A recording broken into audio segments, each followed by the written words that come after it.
శ్రీ గురుభ్యో నమః. కొంతకాలము తరువాత పార్వతీ పరమేశ్వరులకు కుమారస్వామి జన్మించాడు. అతడు మహాబలశాలి. ఒకనాడు మునులు దేవతలు పరమేశ్వరుణ్ణి, దేవా, విఘ్నములకు అధిపతి కావాలి అని వారు కోరారు. అందుకు వినాయకుడు, కుమారస్వామి ఇద్దరూ విఘ్నాధిపత్యమునకు పోటీ పడ్డారు.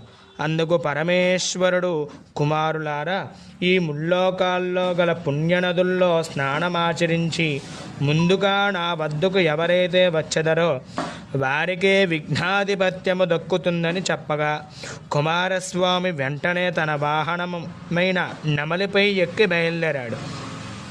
గజాననుడు, తండ్రి, నా అసమర్థకు చాటుటకే ఇలాంటి పోటీ తగునా అని వేడుకొనగా, అంతటి పరమేశ్వరుడు కరుణించి సకృత్ నారాయణోత్యుపాన్ కల్పశతత్రయం గంగాది సర్వతీర్థేషు స్నాతో భవతి పుత్రగా.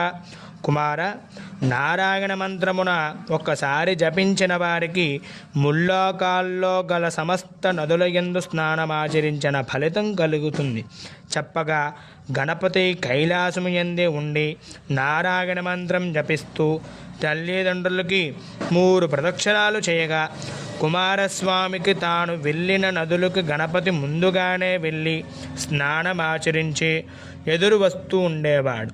అది తెలుసుకుని తన అజ్ఞానాన్ని చింతించిన వాడే కైలాసమునకు వచ్చి, తండ్రి, నా అజ్ఞానాన్ని మన్నించు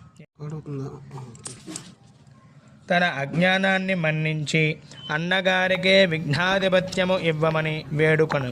అంతటా పార్వతీ పరమేశ్వరులు సంతసించి భాద్రపద శుద్ధ చతుర్థి నాడు గణపతికి 3,000,000 దేవతలు సాక్షిగా విఘ్నాధిపత్యము ఇచ్చారు. అంటే ఆదో పూజ్యో గణాధిప. మనం ఏదైతే అనుకుంటున్నామో ఈ కలియుగంలో ఏ పూజ అయితే చేసుకుంటామో దానికి ముందుగా ప్రప్రథమంగా గణపతి పూజ చేయడం మన సాంప్రదాయం. అది చేయడం వలన ఏమవుతుంది అనంటే, మనం ఏ కార్యమైతే తలపెడతామో అది ఎటువంటి విఘ్నాలు లేకుండా చక్కగా ఆ కార్యం అనేది పూర్తవుతూ ఉంటుందన్నమాట.